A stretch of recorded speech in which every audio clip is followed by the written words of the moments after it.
couldn't stop myself from crying. Tuluyan ang uminit ang mga mata ko at nagsimula na lumabo. Pero bago pa lumabas ang luha sa mga mata ko, ay tinalikuran na ako ni Sandro at pinagpatuloy na ang pag-akyat. Ni hindi na niya ako nilungon pa. Tahimik akong umiyak at pumasok na lang sa loob ng kusina. Naligpit ko na lang ang mga nakahandang pagkain habang mahinang humihikbi. Hanggang sa biglang nag-vibrate ang phone ko sa ibabaw ng table na ikinatingin ko rito. Napapunas ako ng luha gamit ang likod ng aking kamay at dinampot ang phone bago binuksan ang dumating na email. Pero sa pagbukas ko ng email ay para akong sinampal ng 10 beses nang bumungad sa akin na isang litrato na kuha sa isang fancy restaurant. Si Sandro, nagdi-dinner kasama ng isang magandang babae. At base sa suot ng asawa ko ay parang kanina lang nangyari dahil ang suot niya sa litrato ay yun din ang suot niya ngayon.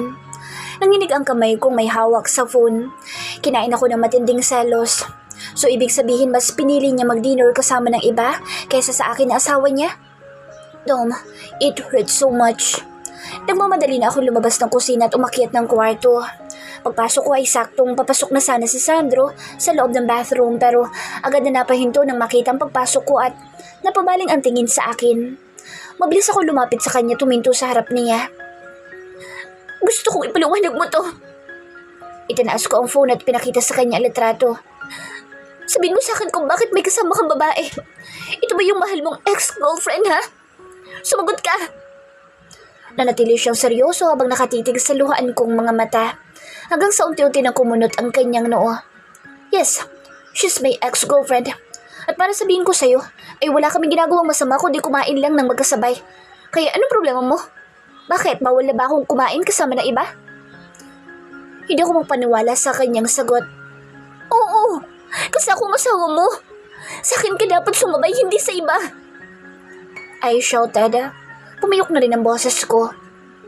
You're insane, he said sarcastically. At bago pa ako muling makapagsalita ay pumasok na siya ng bathroom at malakas na isinara ang pinto at inilak pa. Ni hindi man lang niya binigyan pansin ang pag-iyak ko. Tila hindi man lang siya naapektuhan. Sa inis ko ay malakas kong naihampas sa nakasaradong pinto ang hawak kong phone bago mabilis na tumakbo papunta sa kama at nagtalukbong ng makapal na kumot. Yumakap ako sa malambot na unan at isinubsob ko ang muka doon. I couldn't help myself. Malakas na akong humahagulhol. I swear, hahanapin ko talaga ang babaeng iyon. Bukas na bukas din. Kinabukasan ay agad akong kumuha ng private investigator para ipahanap ang babaeng nasa litrato. And in just 1 hour, nakatanggap na ako ng email galing sa private investigator. Naibigay nito agad ang information ng babae and I was surprised. Hindi ko inaasahan na isa palang empleyado sa kumpanya ni Lolo. Isang marketing coordinator. Ibig sabihin lang noon ay araw-araw silang nagkikita at magkasama ni Sandro dahil sa isang kumpanya lang sila nagtatrabaho. Kaya kailangan kong gumawa ng paraan. Call me selfish. Yes, I am. Kahit hindi ako mahal ng asawa ko ay ayoko pa rin magkaroon ng kahati sa kanya. Kaya gagawin ko ang makakaya ko, mawala lang sa landas niya ang babaeng iyon. Good morning, ma'am. Good morning, ma'am. Kabi-kabilaan ang bumabati sa akin pagkapasok ko ng building ni Lolo. Ang Sevilla Holdings. I just gave them a fake smile. Wala akong ganang umiti ngayon dahil masama pa rin ang loob ko. Nang magising ako kanina ay wala na ang asawa ko sa tabi ko. Nakakainis lang, hindi man lang siya nag-sorry kahit nakita naman niya akong umiiyak dahil sa kanya. Pagdating ko sa harap ng opisina ni Lolo ay huminto ako at huminga muna ng malalim bago hinawakan ng doorknob. Marahan kong binuksan ang pinto. Good morning, Chairman. Masigla kong bati nang nakangiti at agad na niluwagan ang bukas ng pinto. Pero ang ngiti ko unti-unting nawala nang makita ko sino ang kausap ni Lolo. Walang iba kundi si Sandro. Nakaupo silang dalawa sa may couch at nagkakape. Parang may masaya silang pinagkukwentuhan dahil parehong may ngiti sa kanilang labi nang mapalingon sa akin. O apo, buti naman at tumalaw ka. Halika dito, samahan mo kami ni Sandro magkape. Aya sa akin ni Lolo. Mababakas ang tuwa sa kanyang mukha nang makita ako. But when I look at my husband, mabilis nitong iniiwas ang tingin sa akin. Napangisi naman ako nang may maisip. Talaga lang ha?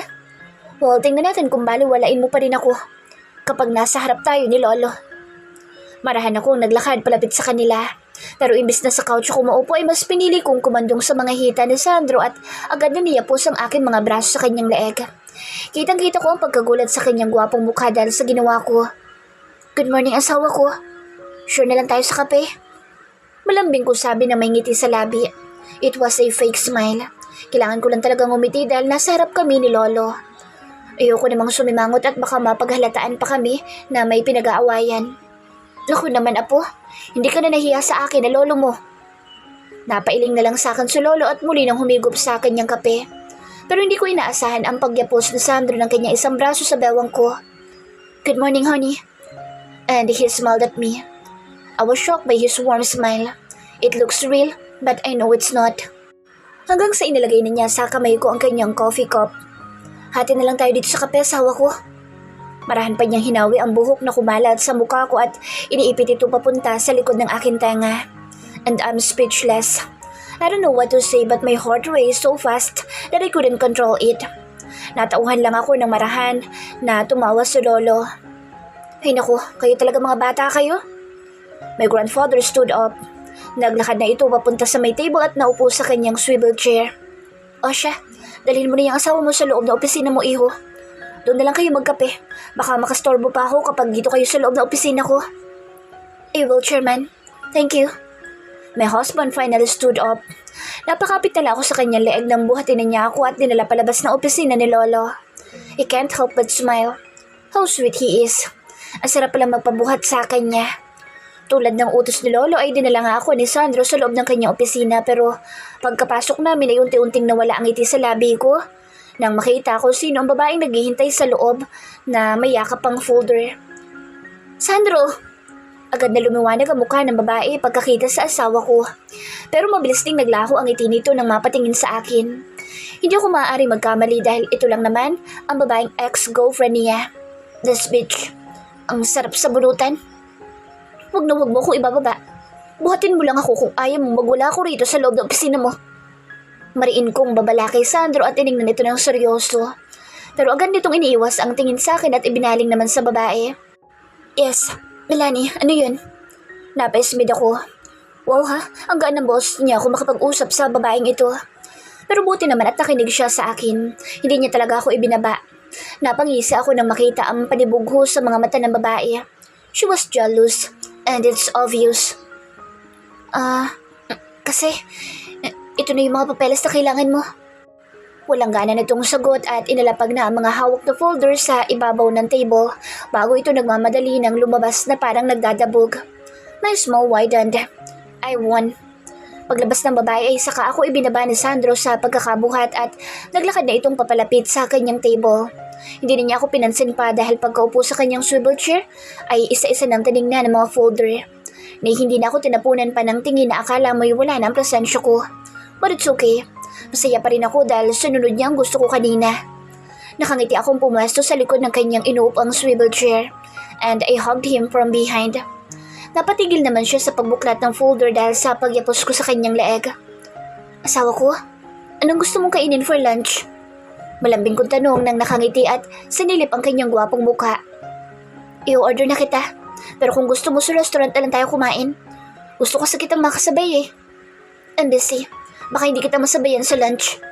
Mamaya na lang siguro for dinner. Maaga akong uuwi sa bahay. Doon mo na lang ako hintayin.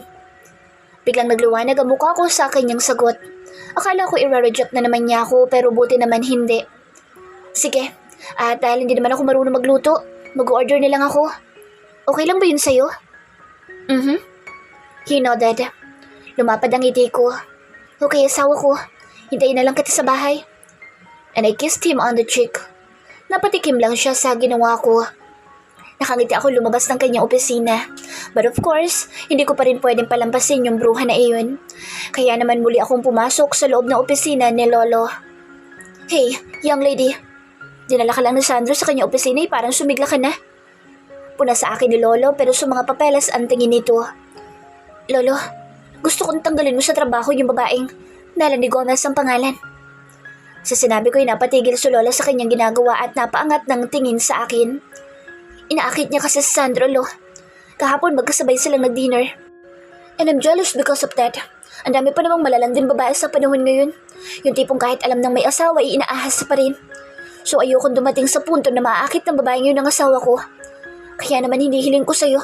Natanggalin mo na siya ngayon din mismo sa araw na ito. Bahagyang umawang ang labi ni Lolo sa sinabi ko pero kalaunan na isang marahan na halakhak ang pinakawalan. At ano naman nakakatawa, Lo? I'm serious. Ano ka ba naman bata ka? Wala ka bang tiwala sa asawa mo? At isa pa, kawawa naman yung tao kung tatanggalin sa trabaho nang wala namang mabigat na dahilan. Napasat-sat pa si Lolo sa akin na may kasamang pag-iling. Tiwala? Oo, wala talaga akong tiwala sa asawa ko lalo na't ex-girlfriend niya ang bruhang iyon. Ano ka ba naman, Lo? Paano naman magiging kawawa yun marami namang ibang trabaho na pwede niyang applyan. Kaya sige na please, tanggalin mo na lang po siya. Ayoko nang hindi ako kampante kapag wala sa tabi kong asawa ko. Palibhasa kasi lalaki ka kaya hindi mo naiintindihan ang feelings ko Nainis ka, Lo. My grandfather sigh. Oo na, sige na. Lumiwanag ang mukha ko sa narinig. Talaga, Lo?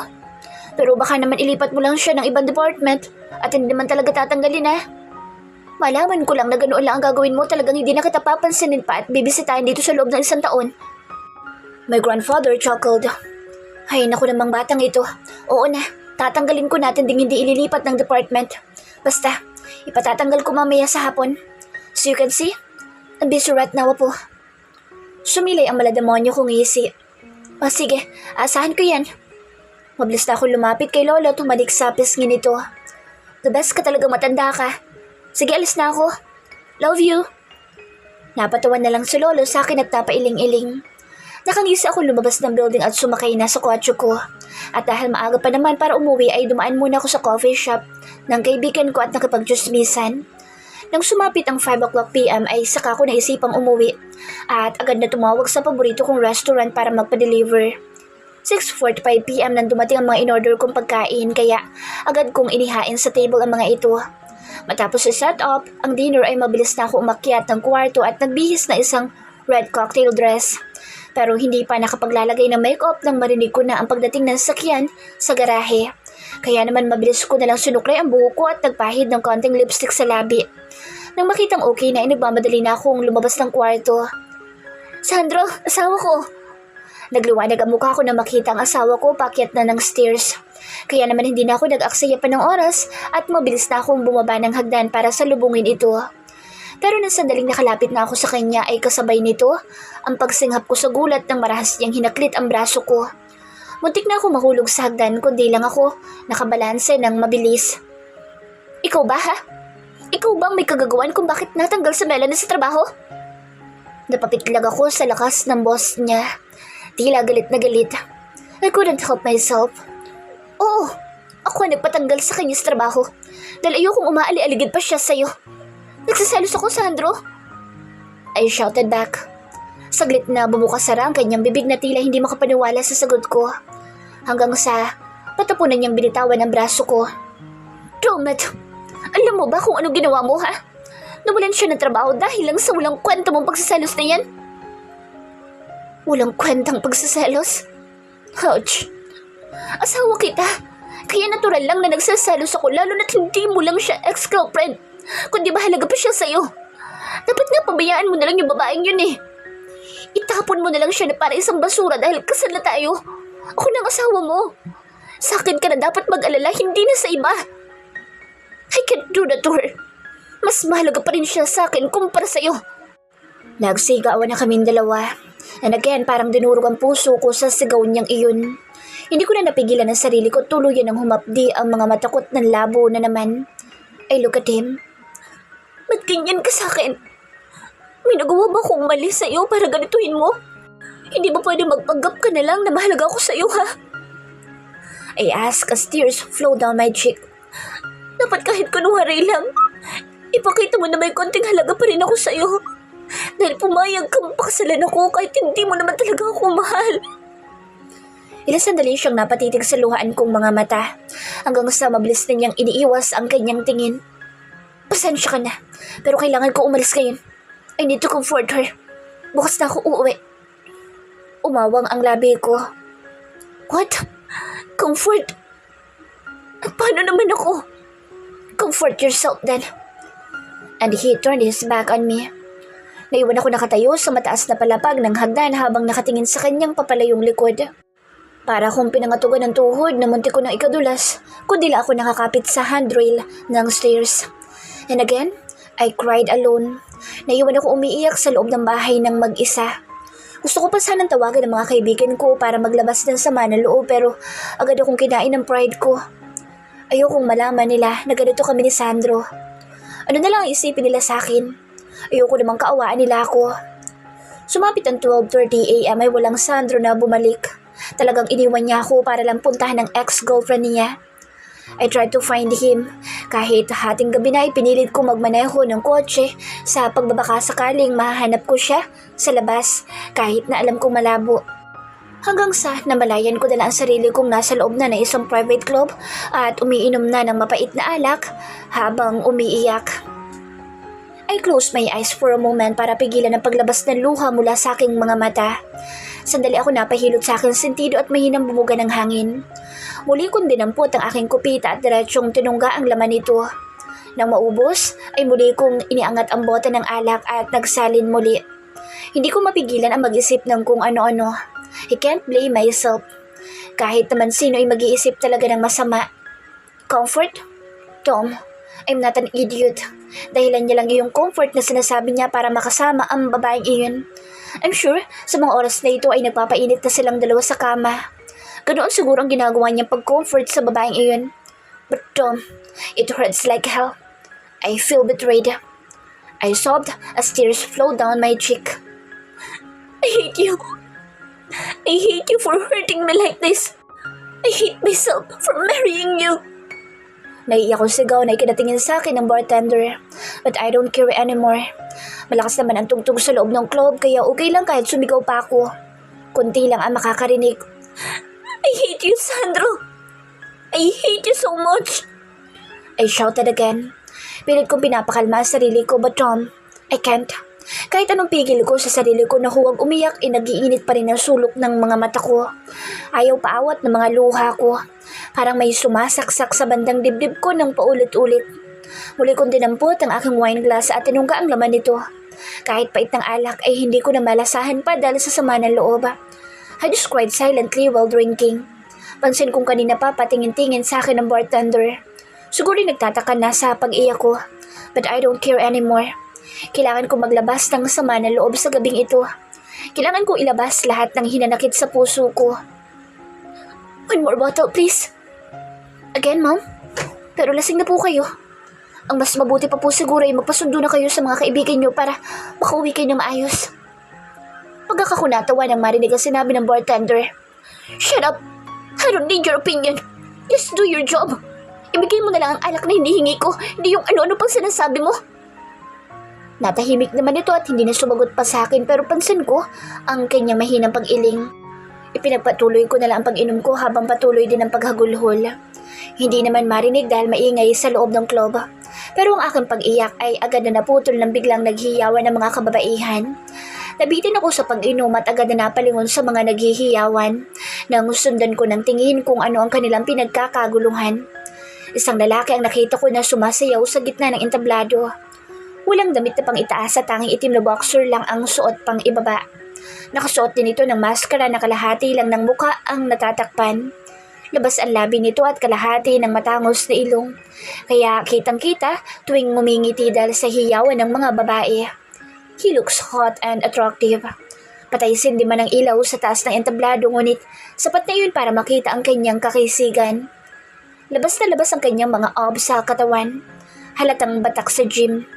Mas lalong naghihiyawan ng mga babae nang unti-unting buhusan ng lalaki ang katawan nito ng red wine na inabot lang ng isang babae rito. Hindi ko mapigilan ang mapatitig. Ang pag-iyak ko'y unti-unti ko nang nalimutan at pinanood na lang ang lalaki sa malasuan nitong pagsasayaw. I want him. Mas mabuti siguro ko sa kanya ko na lang ibuhos ang galit ko ngayon. Hey miss, excuse me. Tawag ko sa babaeng napadaan sa tabi ko. I think she's the manager of this club. Mukha kasing desente ang kanyang suot kumpara sa ibang babae dito sa loob ng club na halos lumuha na ang buong katawan. Yes, ma'am? Marahan kong inalug-alug ang hawak kong baso na may wine. How much is that guy? Napatingin naman ito sa tinitingnan ko. Which one, ma'am? The one dancing erotically. Magkano isang gabi niya? I'm sorry to disappoint you, ma'am, but I think you can't afford him. Pumili ka na lang na iba. Yung kaya mo lang bayaran. Nagpantingan-tanga ako sa narinig. Hindi afford? Minamaliit ba ako ng bruhang ito? Bakit? Magkano ba lalaki iyon? Name the price. I'll triple it. Mas mahal pa sa inaasa mo. Ngumisi pa ito sa akin bago ako tinalukuran at maarteng naglakad paalis. Malakas naman ako napabugan ng hangin at inis na ibinaba ang hawak kong wine. Tom, I can't take this anymore. Hindi pala afford ha? Well, let's see. Tumayo ako at agad na naglakad palapit sa lalaking sumasayaw. Kahit parang umiikot na ang paningin ko ay mabilis ako umakyat sa entablado. Dahilan para tumigil sa hiyawan ang mga kababaihan. Huminto ako sa harap na lalaki at tumalukip-kip. How much are you? Unti-unti naman itong napatigil sa pagsayaw. Kahit nakamaskara, ipansin ko ang pagkurap nito sa akin. Pardon, ma'am? I want you to pleasure me tonight. Please, name your price. Oh, his lips parted. Pansin ko ang pagtaas-baba ng kanyang nakakaakit na Adam's apple. Napatulala na siya sa akin. Nashock yata sa sinabi ko. Ang malamyos na musika ay napatigil na rin dahil sa pag-akyat ko, but I don't care anymore. So ano? Magkano ka ba ha? Kung magkano kaya mo ibayad, sapat na sa akin. Pero ayos lang kahit wala. Halos pabulong niyang sagot sa akin habang nakatitig pa rin sa mukha ko na akala mo'y na-hypnotize mo na. No, ayoko na libre. Just tell me your price. I'll triple it. 20. Kumunot ang no ko. 20,000? Tom, akala ko ba mahal to? At yung babaeng yun, ang kapal na mukhang maliitin ako. Okay, I'll triple it. Gagawin ko 60,000 para sa'yo. Basta paligiyahin mo lang ako ngayong gabi. Gusto ko yung tipong makakalimutan ko ang mundo pati na ang buong pangalan ko. Pansin ko ang bahagyang pag-awang ng kanyang labi. Napabukas sara ito pero kalaunan ay agad ding umiti. Lumabas ang kanyang mapuputing ngipin na mas lalong ikinalabas ng kanyang kakisigan. What I mean is, 20 pesos. Not 20,000 man. He winked at me. And yeah, sure. Kayang-kaya kong ipalimot sa iyong mundo. Tumaas ang isa kong kilay. But wait, what? 20 pesos? You're just kidding me, right? No, I'm not. Joking to a beautiful woman like you is not my thing. 20 pesos? Seriously? Too cheap. Napakasinungaling pala talaga ng bruhang iyon. Wala ka naman sigurong sakit. Like tulo? AIDS? Hindi ko mapigilan ang mapangawi sa tanong ko.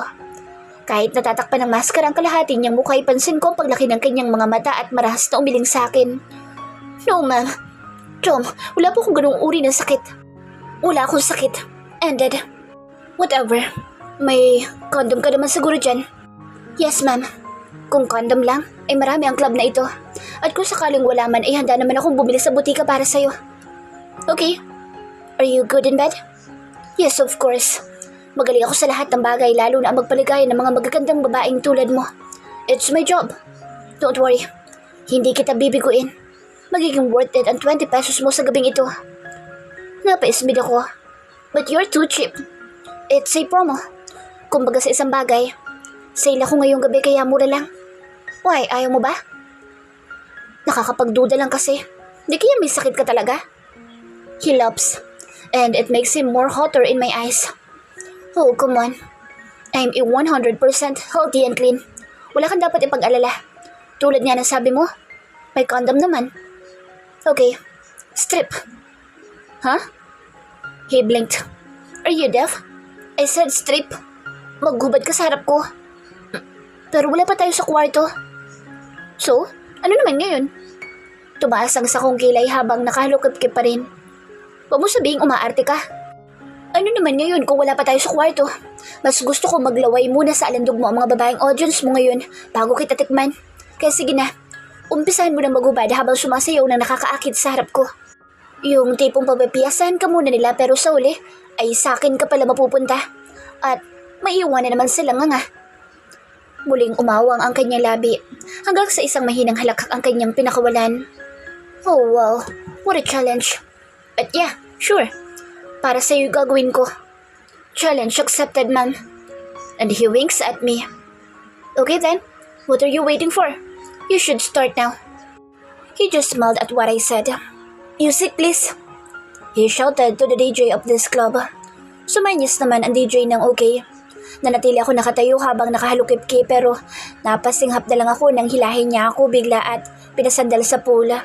Kasabay nito ay ang pagtugtog ng malamyos na musika. "Let me seduce you, my lady," he whispered smirkingly and winks at me.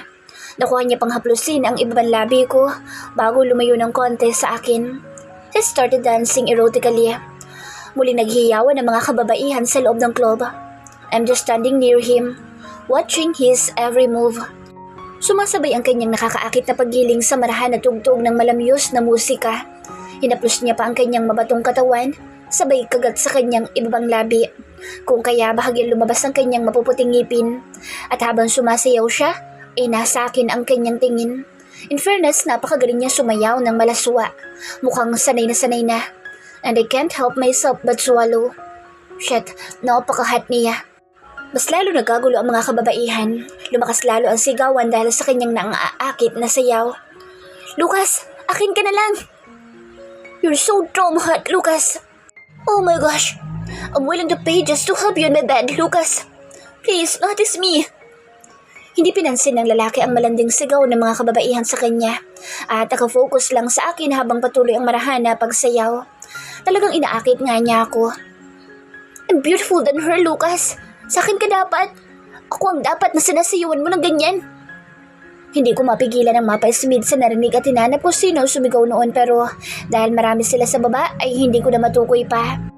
Pero agad na napabalik ang tingin ko sa lalaki nang bigla nitong hinawakan ng kaliwang kamay ko at napasingap na lang ako nang hilahin niya ako palapit sa kanyang katawan. Muntik pa akong mapasubsob sa kanyang matipunong dibdib. "Take it off, my lady," his deep voice commanded me. Nagulat na lang ako nang dalihin niya ang kamay ko sa kanyang katawan at pinahawak sa garter ng kanyang itim na boxer. I look at him, surprisingly. Huh? A dangerous grin appeared on his lips. "Di ba gusto mo magubad ako sa harap ng mga babaeng audience natin ngayon? Then go. Hubaran mo ko. You have my permission." He huskily whispered, and I'm speechless. I don't know what to say or do. I don't know how to react. Hanggang sa muli ako napalunok nang ilapit niya ang mukha sa akin at nakakaakit na bumulong sa puno ng tenga ko. "Ano? Gusto mo pa bang magubad ako rito?" But I'm sure, pag-aagawan ako ng mga babaeng nagkakandara pa sa akin oras na magubad ako ngayon mismo. I swallowed again. Mahina pa akong napapilig sa aking ulo para mapalis ang pag-ikot ng paningin ko. Mas lalong lumalala ang pagkahilo ko habang tumatagal. Ngumiti na ako sa lalaki at tinaplos ang kanyang muka na natatakpan ng kalahating maskara. "Hindi, huwag kang magubad dito. Nagbago ng isip ko. Pumunta na lang tayo sa kwarto. Please, call your manager para sa VIP room natin." And he smirked again. "No need to call the manager of this club. Let's go. Ako na bahala sa'yo." Hinila na niya ako sa braso pababa ng dance floor. Nagpatianod na lang ako sa kanyang paghila kahit nahilong-hilo na talaga ako sa alak na nainom ko. Basta namalayan ko na lang na nasa loob na ako ng kwarto kasama ang lalaki. At pagkapasok namin ay agad nitong hinapit ang bawang ko palapit sa kanya at akmang hahalikan na ako pero mabilis kong pinigilan ang kanyang labi gamit ang aking hintuturo. "Oops. I will not allow you to kiss me on the lips, Mr. Cowboy," I said as I stopped his lips. Napahinto naman ang lalaki. Kahit nakasuot ito ng maskara ay alam kong kumunot ang kanyang noo. "But why? Mabango naman ang hininga ko." Napakurap na lang ako nang bigla niya akong ihipan sa muka. But yes, napaka-press ko nga ng kanyang hininga. Napakabango. It's not what I mean. Wala naman ako sinabi na mabahong hininga mo. I rolled my ass on him. "I just don't want you to kiss my lips. Wala kasi akong ganang makipaghalik sa labi. Ang gusto ko." Marahan kong hinaplos ang kanyang matipunong dibdib pababa sa kanyang mga obs. "Paligayahin mo ako ngayong gabi without kissing my lips. Basta gusto kong ipalimot mo sa akin ang mundo. Kaya mo bang gawin iyon? I'm willing to pay kahit magkano pa." He smiled and softly touched my face. "Nasagot ko niyan kanina. But for you? Sige, sasagutin ko ulit. Yes, kayang-kaya kong ipalimot sa iyong mundo. Dadalhin kita sa isang paraiso na hindi mo pa napupuntahan buong buhay mo. Hindi ka magsisisi na ako ang nilapitan mo. Ang mas mabuti pa ay umpisa na natin. Let me kiss Your sexy lips. Hindi na ako nakaiwas pa nang kabiginan niya ang leg ko at mabilis na sinakop ang labi ko. I was shocked by his kiss, pero na makabawi ay agad din akong tumugon at yumakap sa kanyang leeg.